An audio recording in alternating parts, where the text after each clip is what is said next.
జగ్గేపేట మండలం వేదాద్రి గ్రామంలోని శ్రీ యోగానంద లక్ష్మీ నరసింహస్వామి వారి కళ్యాణోత్సవం అంగరంగ వైభవంగా జరిగింది. వేలాది మంది భక్తులు పాల్గొని స్వామివారి దివ్య కళ్యాణాన్ని కనులారా తిలకించారు. జగ్గేపేట మండలం వేదాద్రి గ్రామంలోని యోగానంద లక్ష్మీ నరసింహస్వామి దేవస్థానం బ్రహ్మోత్సవాల సందర్భంగా దేవాలయాన్ని సర్వాంగ సుందరంగా అలంకరించారు. విద్యుత్ దీపాలతో ప్రకాశించే ఆలయం భక్తులను ఆకట్టుకుంది.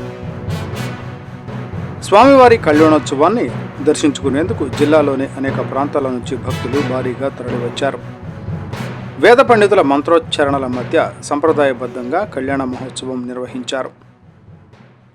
ది కేసీపీ లిమిటెడ్ మరియు శ్రీ బాలాజీ త్రిపుర సుందరి అమ్మవారి ట్రస్ట్ వారి సౌజన్యంతో స్వామివారి సన్నిధిలో అమ్మవారికి మరియు స్వామివారికి పట్టు వస్త్రాలు డాక్టర్ శ్రీమతి వెలగపూడి లక్ష్మణ ఇందిరా దత్తు సమర్పించారు.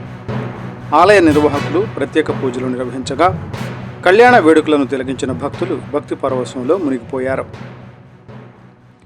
స్వామివారి కళ్యాణ దర్శనం వల్ల సకల సౌభాగ్యాలు కలుగుతాయని భక్తులు విశ్వసిస్తున్నారు.